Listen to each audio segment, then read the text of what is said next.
In the heart of Africa, the river Niger winds its way through the ancient land, bearing witness to the tales of love, conflict, and destiny. In the village of Umuoha, life is simple. Here, the river is not just a source of sustenance, but a witness to the passage of time and the story of its people. Amaka, a young lady from Umuoha, dreams of life beyond the river. Little did she know that her life was going to be intertwined with that of another from the other side of the shore. Obiora, a warrior from Obikabia, driven by a sense of honor and duty, rehearses for the upcoming wrestling contest with the neighboring village. Amaka walks through the village markets, exchanging pleasantries with villagers, and her friend Chinaza approaches her.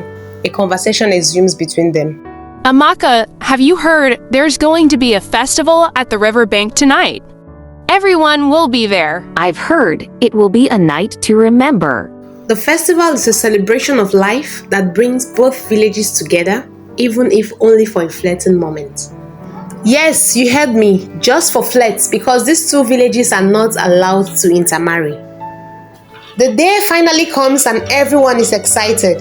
Festival begins with the wrestling contest between Obiora from Obikabia and Nze from Umuoha. This wrestling is won by Obiora, the great warrior. As custom demands, Obiora turns towards the crown princess of his community, Princess Zara, and bows before her in sign of allegiance.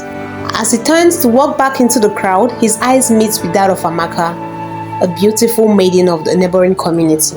If you call it love at first sight, then that's okay, because after this day, these two never stopped meeting each other because they fell in love with each other regardless of their culture that forbidded them to do so. Princess Zara, on the other hand, would never stop thinking of Obiora, the young man that brought victory to her community. She decides to take it a step further by making inquiries about him. Just before she could launch out to do so, she overhears her maidens conversing about him. She wears a fake smile just so they could tell her the whole truth. I overheard you talking about Obiora the warrior. Did you say he is in love with a girl from the neighboring village? Yes, my princess. Everybody knows about that, they answered. Never. This can't happen, she said in anger. Lost in thought, she said to herself, it is a taboo for the people of Obikabia to marry from Umuoha. So how can Obiora be in love with a girl from Umuoha? The riverbank becomes a meeting place for these two lovebirds. I never thought I could find someone like you. It feels like fate. Maybe it is. The festival brought us together. Unknown to them, Maziobi, one of the village elders, has seen them discussing. He said to himself, I have seen this happen before, and the outcome was catastrophic. The princess must hear this. This must stop. Long live the crown princes. Obiora, the great warrior, who once brought us joy, is about to bring us doom. He is in love with a maiden from the neighboring village. He must be stopped immediately. This can't happen, not while I am still the crown princess. The princess summons Obiora to first make inquiry of what she'd heard and to make her intentions known to him as well. Who knows, he could have a change of mind. Obiora, you are a respected warrior in our community. What is this thing I hear about your relationship with a girl from the neighboring village? You know it is forbidden for us to have a love relationship with them. You are right, my princess, but what I feel for days is beyond imagination. Obiora, you will make a great king. I don't understand, my princess. Desist from whatever you have going on with that girl. The next day, the princess sends her maidens to go give Obiora the warrior some fruits. He receives it with an open arm and a clear mind. Fruits, and today food. Obiora said to himself, well, this could be the princess' way of showing appreciation for the victory I bring to the community. The lovebirds in their usual elements meet at their love spots to reassure each other to be there no matter the odds. Obiora wakes up in the morning and finds palace maidens sweeping his compound. Wow, then it dawned on him that this has passed mere appreciation. His home was beginning to look like the palace itself. The princess must be up to something, he said to himself. Obiora, what I said to you the other day about you becoming the next king of this community, what do you have to say about that? My princess, he said, that would mean getting married to you, if I'm not mistaken. Of course. Am I not beautiful enough? Oh, my princess, I'm sorry. I don't mean it that way, but I'm in a committed relationship with someone. The girl from the other village, you mean? Obiora, are you trying to turn down my proposal because of that low-life commoner? My princess, no, that's not what I mean, my princess. Daisy, on the other hand, is not finding this relationship thing funny, as her parents have warned her of the impending doom and request that she hands off all what concerns Obiora the warrior. Princess Zara, in disguise, embarks on the journey to find the one that made the man reject a royal offer, Daisy. She gets to Umwara community, makes inquiries, and finally finds Daisy. She comes to her as a friend. Daisy receives her with an open arm, not knowing she has an ulterior motive. Princess Zara is ready to do anything to get Obiora. This includes visiting a sorcerer to help her achieve her devilish aims. I mean, this would make it look as though the gods are fighting for the land, isn't it? Princess, to what do I owe this visit? I need your help to get Obiora the Great Warrior all to myself. Your request shall be granted. I will give you a substance which you will blow into the air at night. Call her name 3 times, and Obiora will be all yours. Thank you, Great One. Thank you. She goes home and does exactly as instructed. Adeze! Adeze! Adeze! Almost immediately, Adeze lost her sight. Her world came crumbling in seconds before her very eyes. A once vibrant young girl would now need assistance to do almost everything for herself. Adeze lost her sight. For what offense exactly? Love?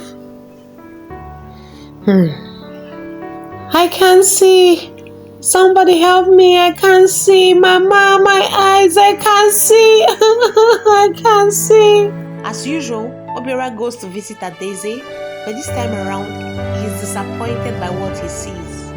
Adeze, what is this? What happened to you? What happened? He asked in disappointment. Obiora, I can't explain. I don't know what happened. I just suddenly lost my sight. I don't know what happened. Obiora, I'm now blind. I am now blind. This must be the gods, Adeze said. I think they are not happy with us. I think they are not happy with our union. No, Adeze, don't say that. Don't say that, okay? The gods understand what love means. Obiora, please don't leave me in this state. Please, don't. Adeze, I promise you, I would always stand by you. We will go through this together, okay? Obiora goes home and finds the princess in front of his hearth. You're welcome, my princess. Thank you, Obiora, she replied. I'm sorry, my princess. I have some errands to run, if you don't mind. Going to see the blind bat, you mean? Blind bat? How do you know she's blind? Never mind, Obiora. I would leave you now. See you later. Bye. Obiora didn't ponder much about the words of the princess because he never thought that she was responsible for Adeze's blindness. Adeze's blindness came up as strange, and considering the fact that she has a relationship with Obiora, which was considered to be a taboo in their community, Adeze is ostracized. Obiora came to visit Adeze as usual. He learns of the sad news. He runs after her and catches up with her. The journey to Umunze together, a strange land where they started their lives afresh, now as married couples. A few months into their union, Adeze takes in, and in 9 months, she gives birth to twin girls. Life was not easy, struggling to settle in a strange land with a blind wife and 2 little babies to take care of. Before he resorted to hunting, he took his catch to the market to sell and make some money to take care of his family. One day, as he goes hunting, he hears a child crying somewhere in the forest. Somebody help me! Somebody help me! Help me! He ran towards that direction and found a 10-year-old boy trapped under the tree. He quickly saved the boy and rushed him straight to the village healer, who coincidentally happened to be the father of the boy. Grateful to Obiora and promised to appreciate him properly when his son must have fully recovered. A week later, the healer brought foodstuffs to Obiora in sign of appreciation. Then he realizes that Obiora's wife Adaeze was blind. Out of compassion and further appreciation, he decides to help Adaeze regain her sight. He begins the healing process, and in no time, Adaeze can now see. Wow! They were all happy and thankful to the healer. The healer was grateful to them as well for saving his son.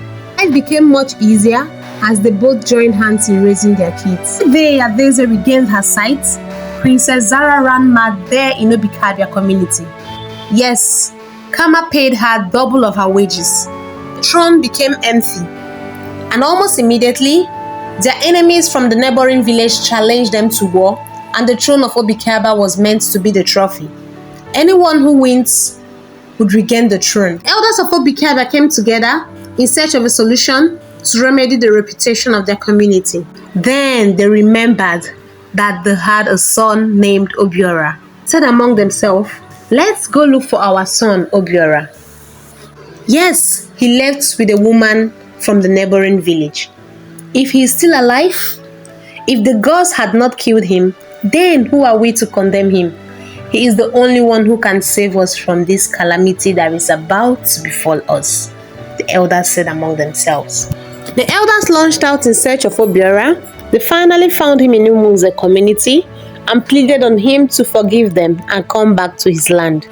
They equally promised him the throne if at all he is able to win the enemies at war. Obiora, after much consideration, decided to accept their offer. When they finally came, the gods were with Obiora. He fought and won their enemies. Just as promised, Obiora was crowned king of Obikabia community. His wife Adaeze became the queen of Obikabia community.